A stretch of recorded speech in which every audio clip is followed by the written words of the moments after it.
Operation सिंदूर के बाद एक और तो जहां पूरा देश एकजुटता से हमारे देश की सशस्त्र बलों के साथ और ऑपरेशन सिंदूर के साथ खड़ा रहा, दूसरी ओर भारतीय जनता पार्टी द्वारा लगातार उनके नेताओं और समर्थकों द्वारा इस तरह के बयान आ रहे हैं जो उस एकजुटता के भाव को कमज़ोर करने का कार्य भारतीय जनता पार्टी कर रही है और देश के दुश्मन के हौसले को बढ़ाने का काम ये लोग कर रहे हैं ऐसे बयान देकर। आपने देखा पहले हमारी बेटी जिन्होंने अपना सिंदूर बलिदान दिया देश को, हिमांशी नरवाल, उनको ट्रोल किया गया। हमारे विदेश सचिव विक्रम मिस्री जो देश के लिए एक ड्यूटी कर रहे थे उनको ट्रोल किया गया। हमारी फ़ौज की एक हमारी बहादुर अफसर कर्नल सोफिया कुरैशी, उनको आतंकवादियों की बहन बताकर बहुत बड़ा तिरस्कार एक भारतीय जनता पार्टी के मंत्री ने मध्य प्रदेश में किया। फ़ौज को नतमस्तक, जो फ़ौज केवल भारत माता के आगे नतमस्तक होती है और किसी के आगे नहीं, उसको नतमस्तक बताकर एक और इस तरह का बयान है। उसी कड़ी में हरियाणा के जो हमारे राज्यसभा के सांसद हैं रामचंद्र जांगड़ा जी, उनकी जो स्टेटमेंट आई है जिसमें उन्होंने कहीं ना कहीं जो हमारी बेटियां थी, जो बहनें थी जिन्होंने अपना सिंदूर खोया था इस आतंकवादी घटना के माध्यम से, उनको इस घटना के लिए उनका दोष उनके ऊपर भी जो मढ़ने का जो ऐसा प्रयास किया है अपने शब्दों के माध्यम से। आतंकवादियों ने तो इन बेटियों का सिंदूर उजाड़ा, ये रामचंद्र जांगड़ा जी ने हमारी बेटियों की मर्यादा उजाड़ने का कार्य ये अपने शब्दों से इन्होंने किया है। जब ये स्टेटमेंट आई परसों, तब हमने कहा कि भाई भारतीय जनता पार्टी इस पर संज्ञान ले और कार्रवाई करे। और आज मैं फिर कहना चाहता हूँ कि भारतीय जनता पार्टी तुरंत कार्रवाई करे। हरियाणा जय जवान जय किसान की वीर भूमि हरियाणा है, जहाँ सबसे ज़्यादा सैनिक है। देशभक्ति की परंपरा और देशभक्ति के संस्कार हरियाणा में आपको हर कोने में हरियाणा में दिखाई देते हैं। ऐसे हरियाणा में ऐसी एक सांसद जो ऐसी स्टेटमेंट दें, कोई सांसद, कोई पार्टी, कोई व्यक्ति देश के ऊपर नहीं हो सकता। जब ये देश एकजुटता की भाव से अपनी बेटियों के साथ है तो उन बेटियों का तिरस्कार और अपमान हिंदुस्तान बर्दाश्त नहीं कर सकता, हरियाणा बर्दाश्त नहीं करेगा। भारतीय जनता पार्टी तुरंत प्रभाव से इन पे कार्रवाई करे। महिला आयोग ने अभी तक संज्ञान क्यों नहीं लिया? ना भारत सरकार, केंद्रीय महिला आयोग ने, ना हरियाणा प्रदेश के महिला आयोग ने। महिला आयोग का गठन महिलाओं के मान सम्मान के लिए किया जाता है और जिन महिलाओं ने, जिन बेटियों ने अपना सब कुछ देश के लिए न्यौछावर कर दिया, उन बेटियों के मान सम्मान की रक्षा के लिए कौन आगे आएगा अगर महिला आयोग भी आगे नहीं आ सकते तो तुरंत महिला आयोग भी संज्ञान ले और कार्रवाई करे। और भारतीय जनता पार्टी में अगर लेश भर भी कोई लज्जा, कोई देशभक्ति का भाव, कोई लोकलाज की भावना अगर बची है तो भारतीय जनता पार्टी को इन नेताओं को के खिलाफ हर तरह की कार्रवाई करनी चाहिए। बड़े बड़े पदों पे लोग बिठाए हुए हैं भाजपा ने, और ये उन पदों पे बैठकर हमारे देश की उन बेटियों के घावों को कुरेदने का कार्य कर रहे हैं। ये हम स्वीकार नहीं करेंगे और आज दोबारा से ये मांग हम दोहराना चाहते हैं कि तुरंत प्रभाव से कार्रवाई हो। यही आज बात कहने के लिए आपके बीच में, भाई महिला आयोग भी कार्रवाई करे, भारतीय जनता पार्टी भी कार्रवाई करे। देखिए, जहाँ तक मुख्यमंत्री जी की बात है, ये मुझे बड़ा निराशाजनक उनका बयान आया है, क्योंकि वो खुद सांसद रहे हैं।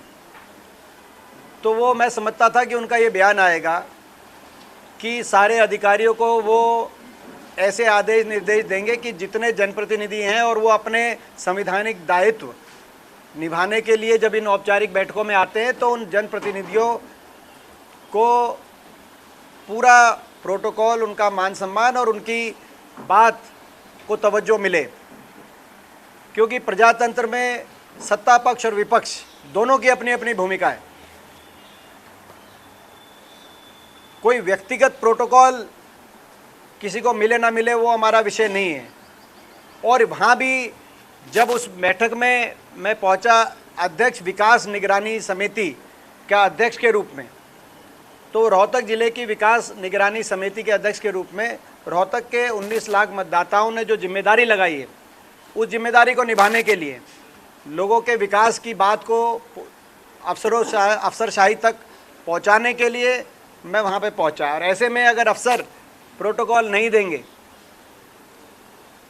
तो वो मान सम्मान कोई व्यक्तिगत मान सम्मान नहीं है। अगर मैं व्यक्तिगत कार्य किसी के पास लेके पहुंचूं तो वो व्यक्तिगत बात हो सकती है, लेकिन वो मान सम्मान रोहतक लोकसभा क्षेत्र के 19 लाख मतदाताओं का मान सम्मान उसमें उसका प्रतीक है। और उस समय मगर वो विषय वहीं समाप्त हो गया था, क्योंकि उपायुक्त महोदय ने वहीं सॉरी फील कर ली थी। मैंने अपनी ओर से तो मीडिया में भी ये प्रश्न नहीं उठाया था। मीडिया जब बाद में पूछ रही थी तो मैंने कहा ये प्रश्न मीडिया का नहीं है, क्योंकि डीसी साहब ने कह दिया कि भाई ये उनसे चूक हुई है। उसके बाद मगर मुख्यमंत्री जी ये बात कह रहे हैं तो मेरे को ये बात अपनी उनकी जो जवाब था उनसे मैं संतुष्ट नहीं हूँ।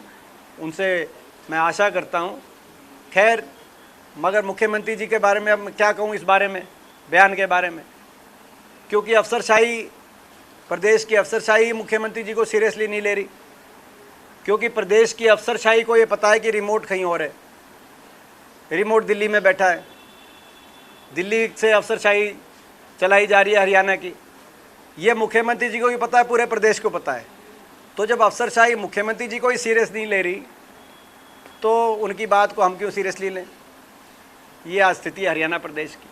सर, ऑब्जर्वर लगाए हैं बीसीसी के लिए। हमारे संगठन को लेकर जो बहुत लंबे समय से एक बात चल रही थी कि हरियाणा प्रदेश में संगठन का अभाव है और संगठन का विस्तार होना चाहिए कांग्रेस पार्टी का, उसको लेकर ये एआईसीसी की तरफ से पहल की गई है और अखिल भारतीय कांग्रेस कमेटी की ओर से केंद्रीय स्तर से ऑब्जर्वर हर जिलेवार एक सूची कल जारी की गई, जिनके साथ प्रदेश के भी कुछ लोग जिनके साथ अटैच किए जाएंगे और वो अपने ज़िलों में जाके संगठन को आगे विस्तार करने का कार्य करेंगे। ये इस फैसले का हम स्वागत करते हैं। हरियाणा के अंदर संगठन के विस्तार की आवश्यकता हरियाणा कांग्रेस कार्यकर्ता, जनता और प्रेस भी, आप लोग भी पूछते रहते थे, हमारे पास अच्छा जवाब नहीं मिलता था, लेकिन हम फिर भी वो जवाब आपको देते थे। तो ये अच्छी पहल है अखिल भारतीय कांग्रेस कमेटी की, हम स्वागत करते हैं। ये एआईसीसी के वरिष्ठ नेताओं को ऑब्जर्वर के रूप में मैदान में उतारा जाएगा, एक एक ज़िले के रूप में, और वो ज़िले स्तर पर पूर्णतः मेरिट पर जो मजबूत है, जो चला सकता है ज़िला, जो बातें और मापदंड उनके सामने एआईसीसी की ओर से रखी जाएंगी, उनके आधार पर संगठन का आगे विस्तार करेंगे। तो ये बड़ी अच्छी डेवलपमेंट है कांग्रेस संगठन के लेकर। देखिए ये एक नई प्रक्रिया है, ये एक नई प्रक्रिया है। पहले हमने गुजरात में करी और अब ये हरियाणा और मध्य प्रदेश में। ये आपने देखा होगा जो ऑब्जर्वर्स हैं वो काफ़ी कांग्रेस के जो वरिष्ठ स्तर के ऑब्जर्वर्स एआईसी की तरफ से नियुक्त किए गए हैं।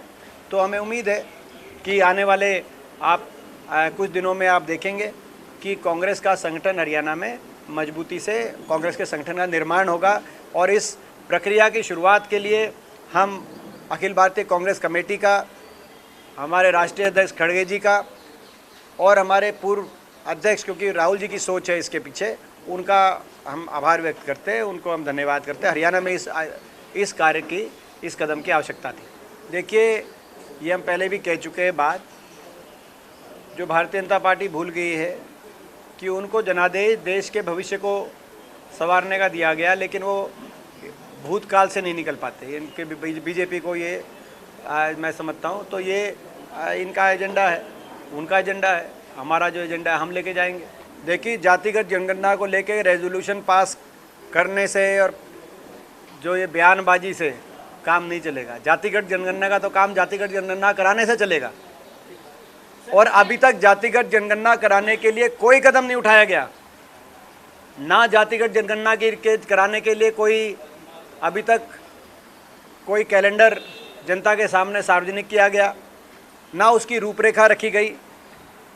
जैसा हमने तेलंगाना में करके दिखाया, जातिगत जनगणना भी हो चुकी है, कर्नाटक में भी हमारी जातिगत जनगणना हो चुकी है जहाँ जहाँ हमारी सरकारें हैं, और तेलंगाना में वो जातिगत जनगणना का आगे जो सरकार की नीतियाँ हैं, उन नीतियों को भी हमने जातिगत जनगणना के अनुसार ढालने का कार्य कर चुके हैं हम लोग। तो ये भाजपा ने उसकी देखने के बाद और जनता की जो पूरे देश से एक आवाज़ आई, कांग्रेस पार्टी ने जो भूमिका निभाई, राहुल जी ने जो भूमिका निभाई, उसके बाद ये घोषणा तो कर दी, लेकिन अब ये केवल प्रस्ताव पारित कर रहे हैं।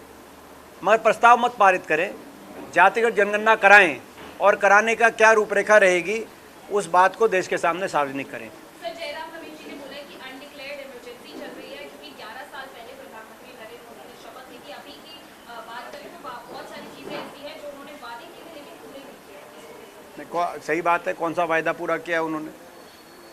वो वायदों पे तो रहते नहीं बहन जी, आपको पता है। बीजेपी जो वायदे करती है वो उस एक इलेक्शन के लिए वोट लेने करती है, लेकिन अगले इलेक्शन तक वो नए वायदे करती है। आपको लगता है कि अगर ये 24 का चुनाव प्रधानमंत्री जी और बीजेपी पार्टी की काला धन आएगा और 15 लाख दोबारा से दिलवाएंगे तो उनको लोग, तो वायदे जो वो करते हैं वो वायदे पूरा करने के लिए नहीं करते हैं। और ये हरियाणा में आप देखो, हरियाणा में चुनाव जीतने के लिए क्या क्या किया बीजेपी ने, और चुनाव के बाद बीजेपी का क्या रंग सामने आ रहा है। आपने देखा हरियाणा में बीजेपी ने कहा कि हम 2100 रुपये महिलाओं को कांग्रेस की तरह तर्ज पे हम देंगे, मगर कांग्रेस का वायदा था 1 नवंबर 2024 से देंगे। अब बीजेपी ने तारीख नहीं बताई, बोला हमारा ऑफर था लेकिन हमने तारीख नहीं बताई।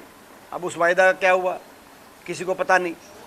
हरियाणा में कहा था HKRM के कर्मचारियों को पक्का करेंगे, सरकार बन गई, उसके बाद HKRM कर्मचारियों को निकालने का कार्य करे, पक्का तो किया नहीं, उनको निकालने का काम भारतीय जनता पार्टी करेगी। हरियाणा में कहा था कि जो एप्लीकेशन देगा सबके हम पीले कार्ड बनवाएंगे, BPL कार्ड बनवाएंगे। 75% हरियाणा के BPL कार्ड बनवा दिए। लेकिन दिशा मीटिंग में मुझे जानकारी मिली कि इस बार अगले महीने से 4 लाख BPL कार्ड हरियाणा में कट रहे हैं, 4 लाख। ये जानकारी दिशा मीटिंग में रोहतक के अधिकारियों ने दी। पूरे उसमें मैंने पूछा ज़िले में कितने हैं, तो क्या ज़िले का बाद में पता चलेगा। तो पहले BPL कार्ड बनवा दिए कि भाई इलेक्शन में वोट चाहिए, और उसके बाद अब कटवा रहे हैं 4 लाख तो कट गए इस महीने, और आगे बाकी को कह रखा है कि भाई अपने कार्ड कटवाओ नहीं तो FIR दर्ज करेंगे।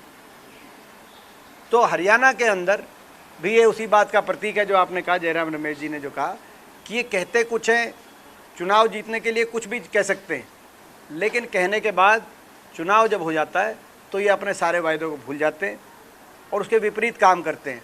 कहा था महंगाई कम कराएंगे हरियाणा में, आते ही बिजली भी बढ़ा दी हरियाणा में, टोल भी बढ़ा दी हरियाणा में, गैस का सिलेंडर महंगा हो गया, डीजल पेट्रोल महंगा हो गया। ये स्थिति है आपके सामने। कहा था 3100 रुपये में हम गन्ना धान 31 रुपये में, बोला धान की जब खरीद थी, वो धान का सीज़न चल रहा था, बोला 31 रुपये में ख़रीदारी करेंगे, धान की खरीद होगी। मुख्यमंत्री जी नायब सैनी खुद कहा था, ये नायब सैनी जी ने, लेकिन सरकार बनने के बाद वो 3100 रुपये किसी को नज़र नहीं आए। जितना MSP थी, MSP भी नहीं मिली धान पे, ये स्थिति थी। वो धान चला गया, अब तो गेहूँ भी चला गया, अब तो अगला धान का सीज़न आ गया, बुआई का टाइम आ गया, वो 3100 रुपये का इंतजार कर रहे हैं किसान। तो ये चुनाव के समय बड़े बड़े वायदे करते हैं, ये जयराम रमेश जी ने ठीक कहा, वो वायदे पूरे नहीं करते। मैं तो हरियाणा के कुछ वायदे गिनवा दिए आपको, केंद्र के अंदर स्तर की तो लंबी कहानी हो जाएगी।